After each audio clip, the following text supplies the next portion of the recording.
Luton Town are back at Goodison Park on Saturday afternoon for FA Cup fourth round action away to Everton.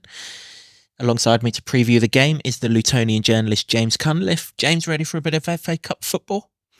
Always get a win up there. Come on then, let's do it again. Absolutely. We'll preview it after this intro. Can you believe it? We are Premier League! Yes! I love this town. I love this town. I love this town. You know what I love about this town is actually you. Everyone in it has got these massive souls. We're Luton people, and that's what we care about.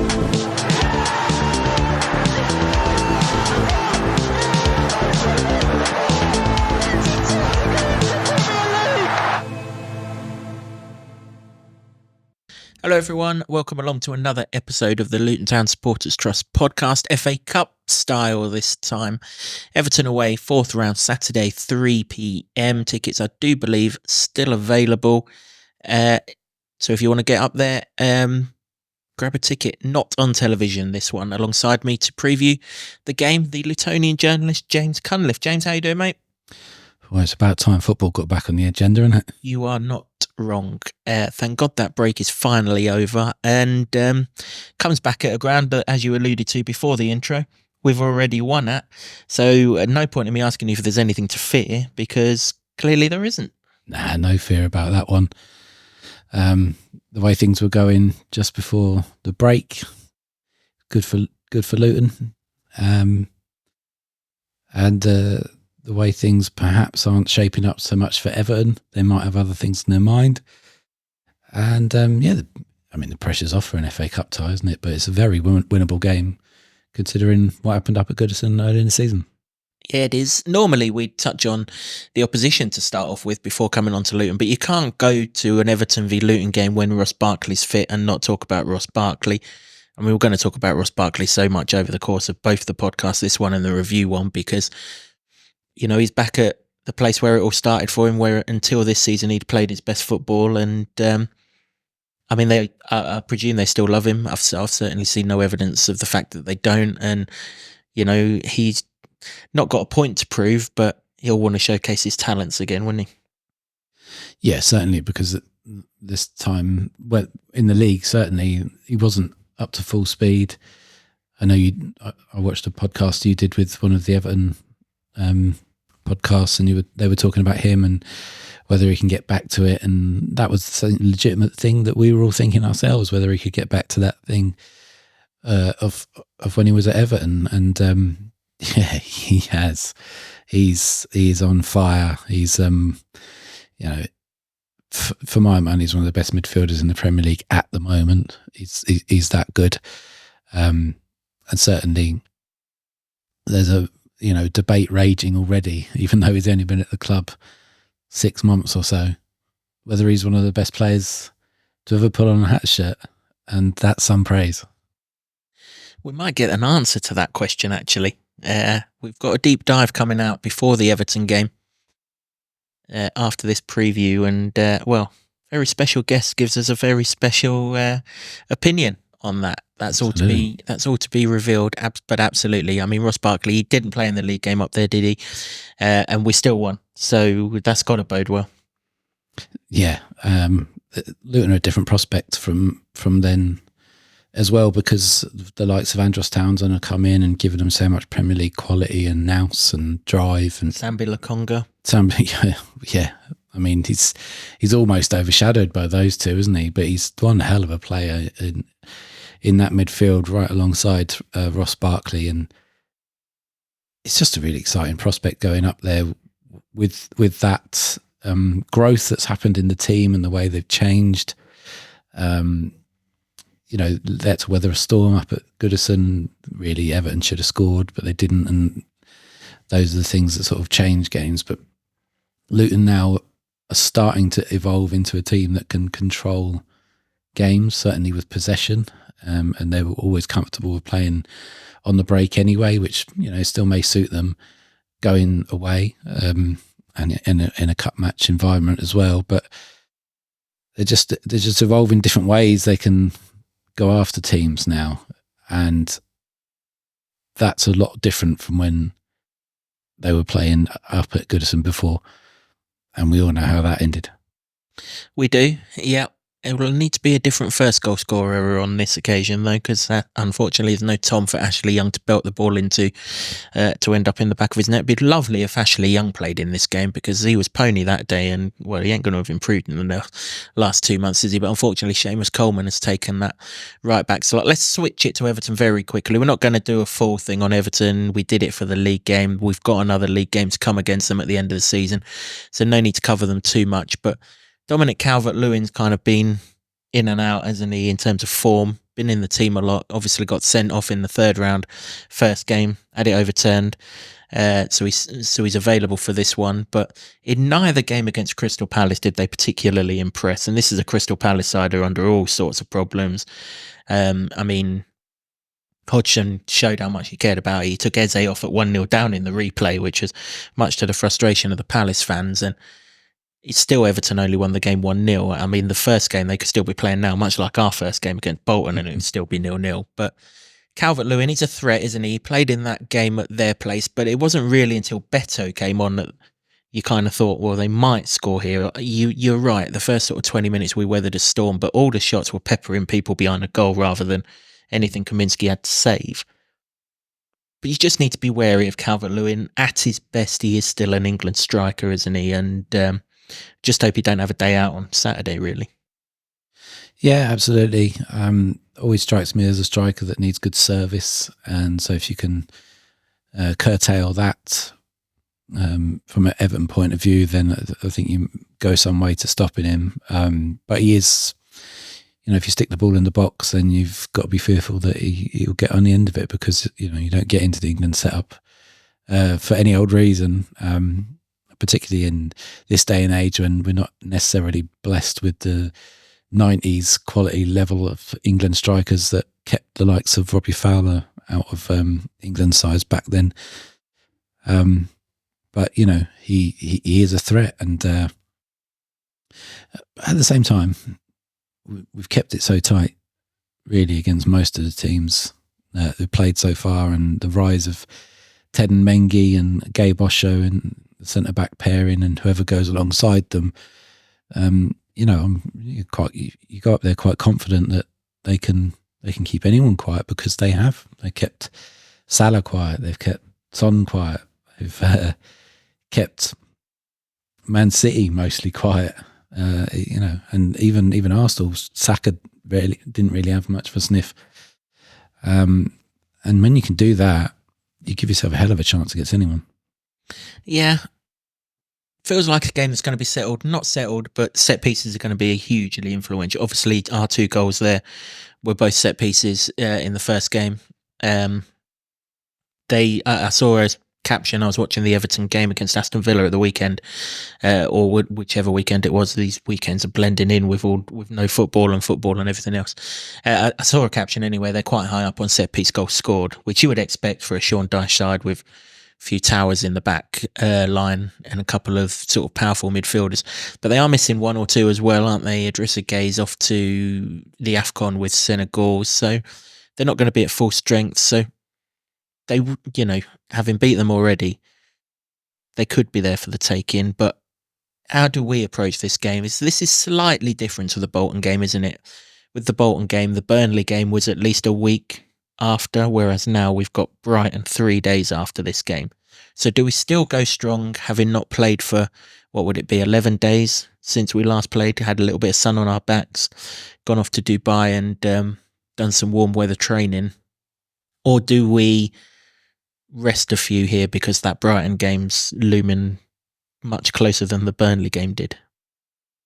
It is, but we expected those rests to come for the Bolton game, didn't we? And that didn't happen. And when you're seeing the likes of Sambi and Ross Barkley play in those games, it just feels like they want to play. And if that's the case, let them, because they've had a break, they've had warm weather, they've had time to regroup, and obviously Sambi wasn't in the last game, so we'll find out I'll ask Rob on Friday as to his status and whether he'll be playing. But if they're both fit, I think as big as the game is in Brighton, I think you can play both those games.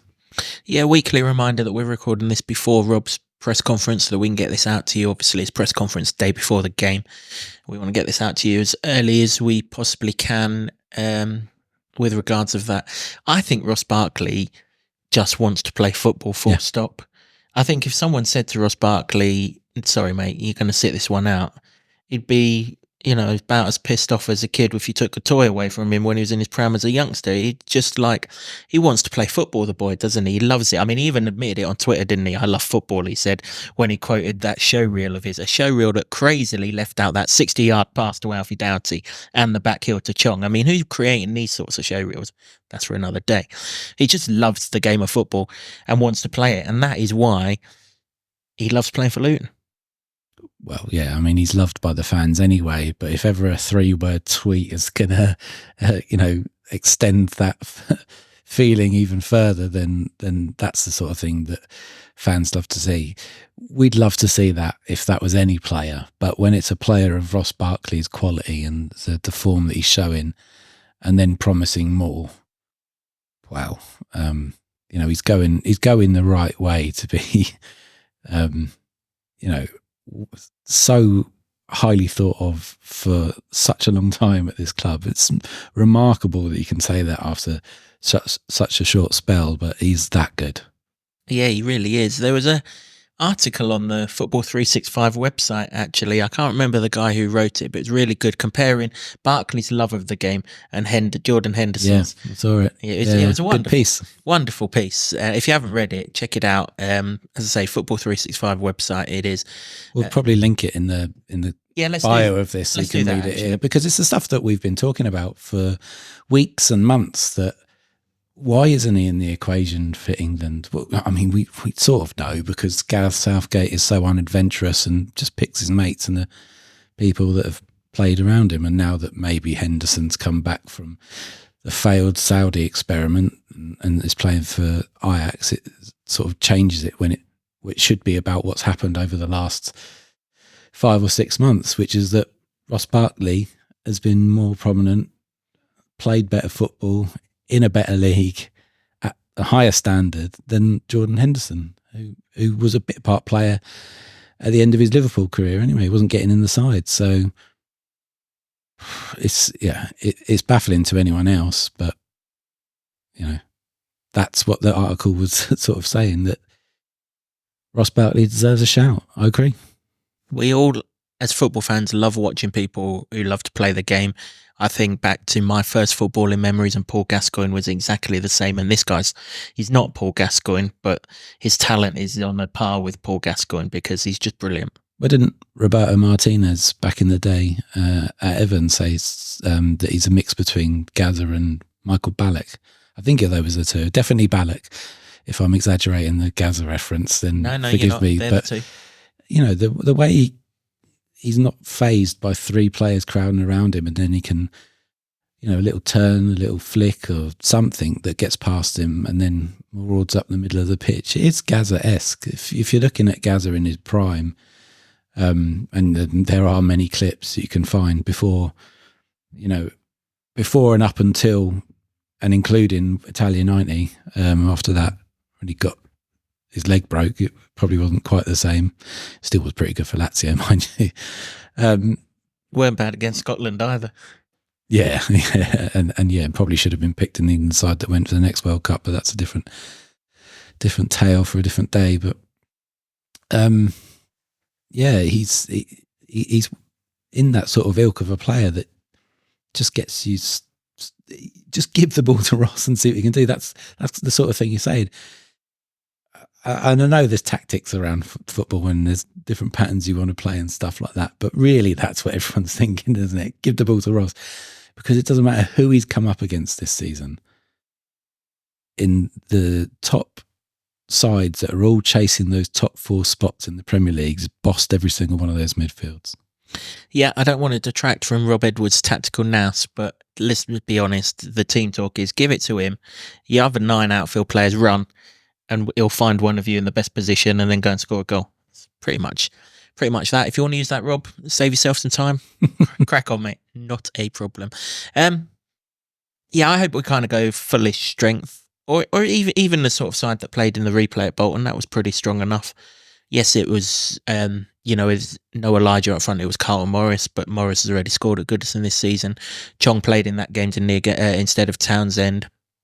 Obviously, Clark started and Pelly started instead of Brown, who was on the bench for that game, and Lokonga, who we hope is okay. But, it was a perfectly strong enough side. If we went in with that, with an eye on Brighton, I don't think anyone would have too many issues. I guess the things would be the fullbacks again, wouldn't it? Kabore's still at the AFCON, so we're not going to have him back. So maybe it's Chio down that right-hand side again.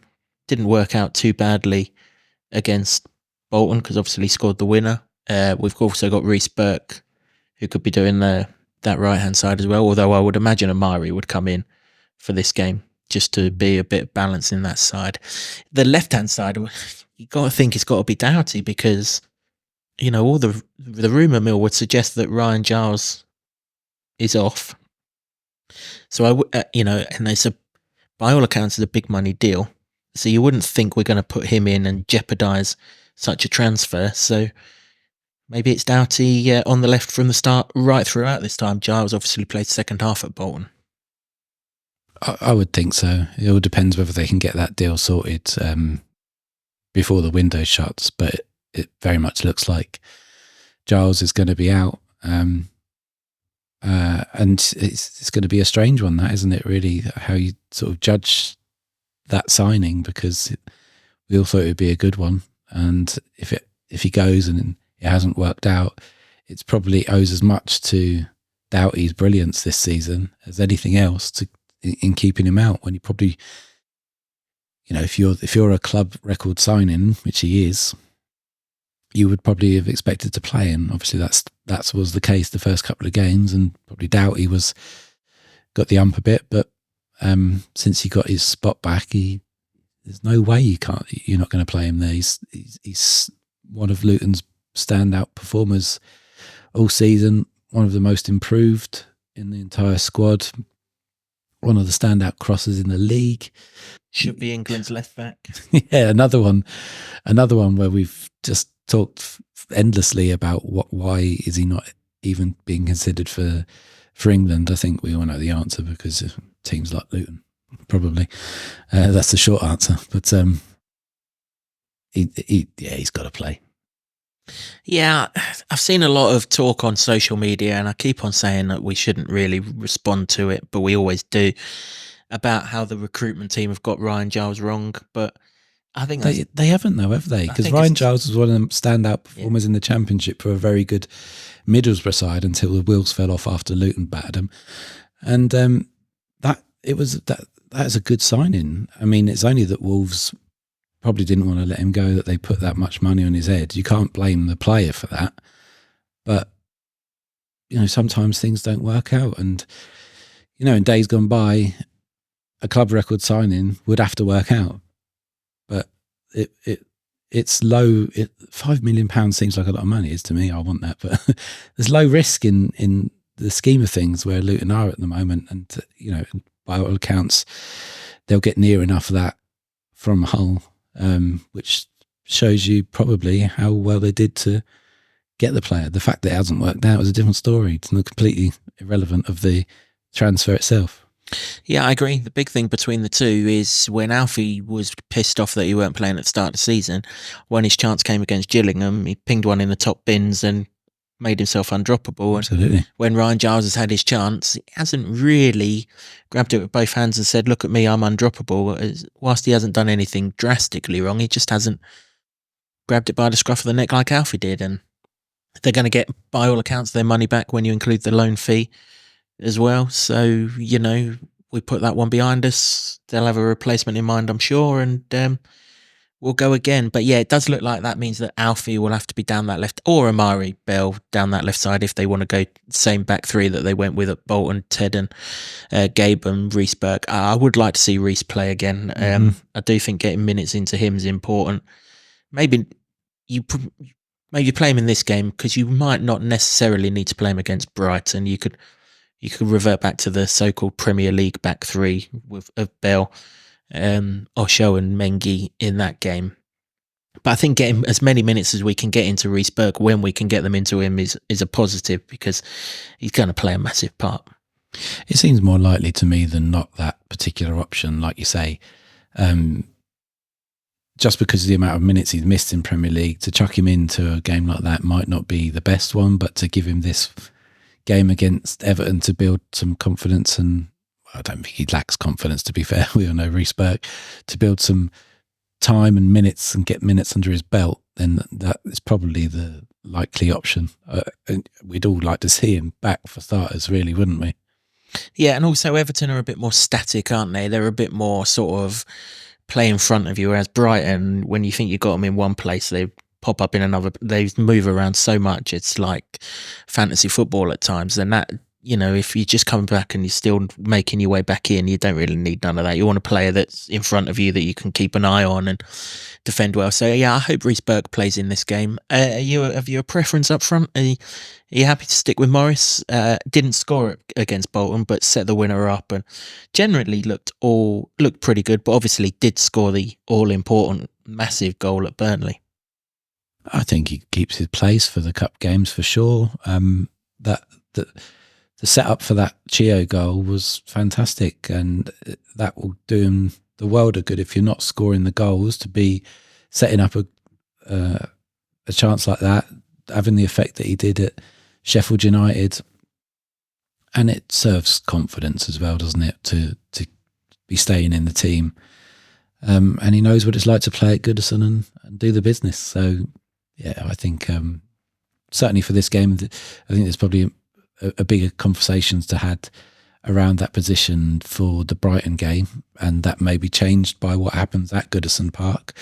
But for now, I'd be comfortable with Morris up front. Yeah, he's already scored there, hasn't he, as well? I think that's a big thing. Generally, when you've got good memories of any sport, really, even if you only play it to the shitty levels that we play sport to, if you go somewhere where you've played it well before, it just feels better, doesn't it? And I'm sure that'll be the case for Carlton. If he was lacking in confidence, go back to a place where he's already scored. Nothing like that to boost the confidence. I think we want to see Ross and Sambi in midfield, don't we? But I don't suppose we'll be too mindful of the fact if we saw Jordan Clark, that certainly wouldn't be a bad thing, would it? He's another one in the Reece Burke sort of territory, still getting back to full speed after an injury, so this would be a fair game to get him in. You say that, but he looked pretty sharp last time out, and you know, that when you add that to everything he has done since his entire time at Luton, and what a fantastic signing he's been, you know, if it isn't to be Ross and they give him a break. They can't give him a break in this game, can they? They just can't. It's the whole story of the game. And I know that Rob's got no right to worry about the stories of the game and things, but the whole story of the game, however many people are going to this game because Ross Barkley's going up against Everton. Yeah, I mean, it is the story. It's the story I want to see. But whether they want to play into that narrative is a different matter. I mean, if you talk about Gaza comparisons, he's not the sort of player that you imagine is going to go up there, play and lose his head and fly into ridiculous challenges and do himself a mischief. But he'll want to play. He'll want to go up there in the sparkling form he's in to show his old fans and his hometown, his home club, exactly how he's got back to what he was now. I don't necessarily think it's what they were missing. It's not a case of proving to them, look at what you missed out on, because he made the decision to go to Chelsea, and that didn't necessarily work out in the way that he wanted. But Chelsea is a scrap heap for footballers, isn't it?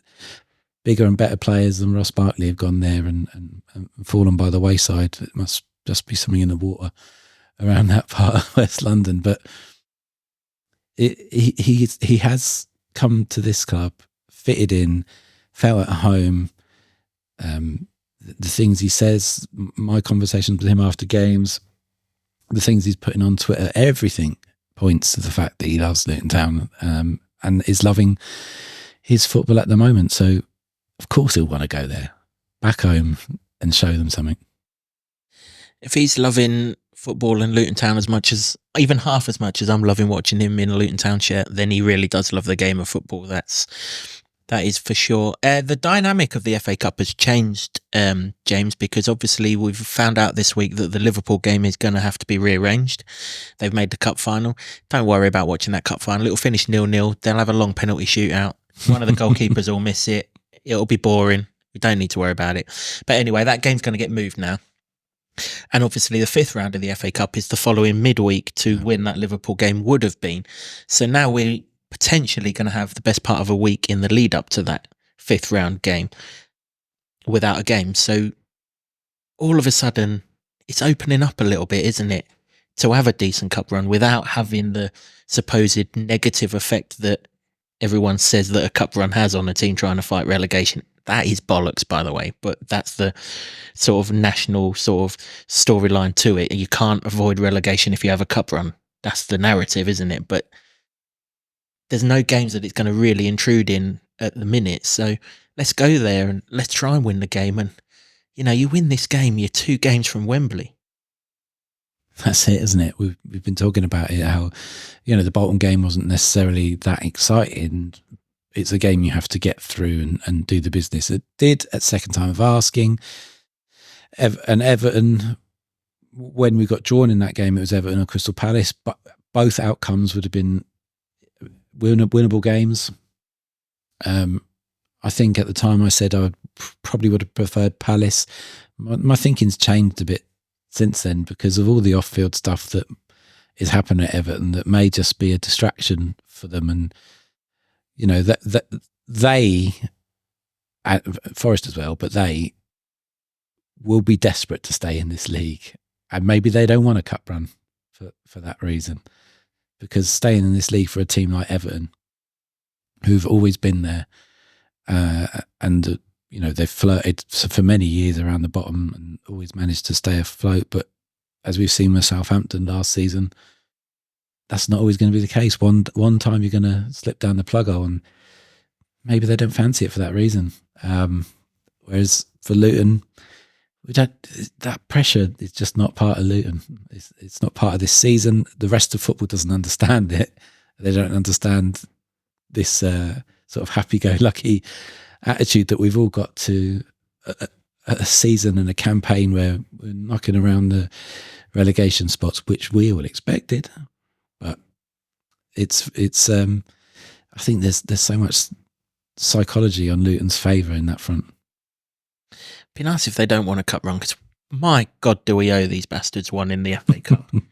I mean, there will be people of the generation above us who, I mean, my old man, one of them, still hasn't forgiven 1985 FA Cup semi-final at Villa Park. Still says to this day it's his worst day in football. Let it go. 40 years, but no. There's that, and there's a couple of other cup ties that we've lost there as well. So we don't half owe this lot one in the cup, and I mean, it would be a shame to knock them out of the cup and relegate them in the same season, but hey-ho. Well, you just got to go up there and do the business to make that a possibility. But you know, there is a different way of looking at it as well, that maybe for their survival hopes, it is best not to be in have any other distractions. So, you know, Luton knocking Everton out of the FA Cup might not necessarily have the best effect for Luton, but I'm not interested in that whatsoever. I'm interested in a cup run and just keeping this feel-good factor going. And I think it can be done. Absolutely, it can, yep. That's pretty much it as far as the preview goes. As always, though, we'll finish with score prediction. Let us know in the comments who you'd like to see playing, who you'd like not, well, who you're happy to see rested. Do you want Ross to start?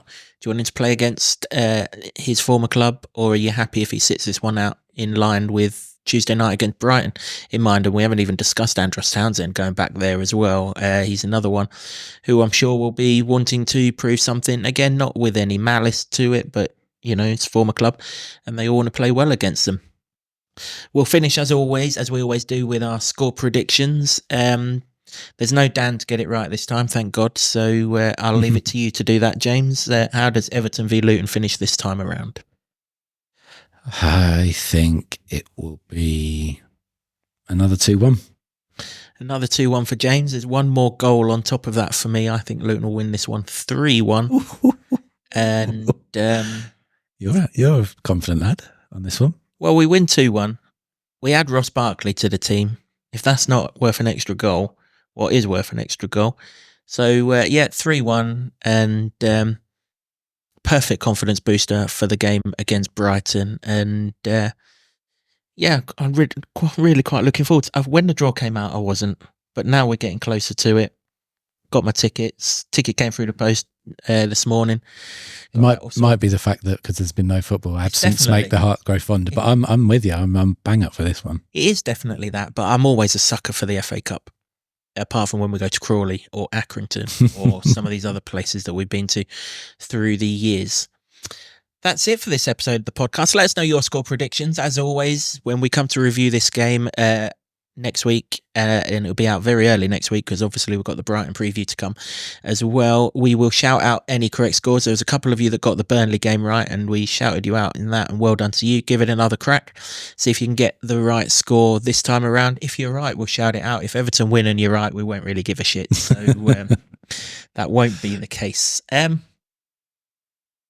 One more plug for the Trust quiz before we finish this podcast. Is being held on Thursday, the 1st of February at the Eric Morecambe Suite at Luton. There are going to be members of the club backroom staff there in attendance, or the board, should I say, they're in attendance. So come and pick your general knowledge against them.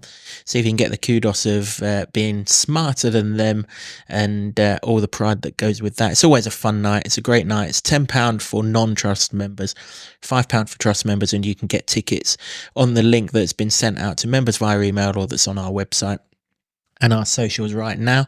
Tickets are going quick, so if you want to be there, make sure you get those quick. It is always a fun night, and we haven't done our annual quiz for 3 years because of COVID, so we're really looking forward to bringing this one to you. Thanks to everyone for watching or listening to the podcast, however it is that you've consumed it. Please do keep your comments coming. We do read them. We reply to them. We love them.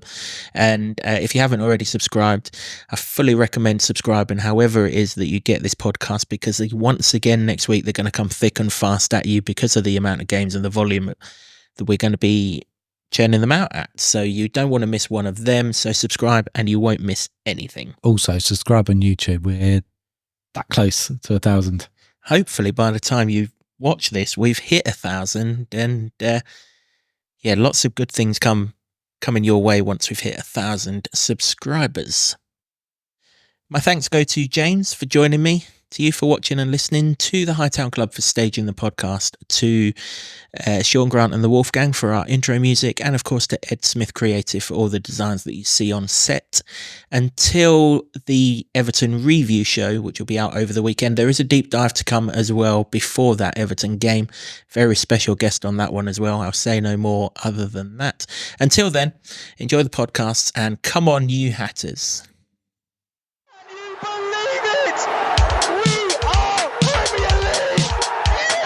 I love this town. I love this town. I love this town. You know what I love about this town is actually you. Everyone in it has got these massive souls.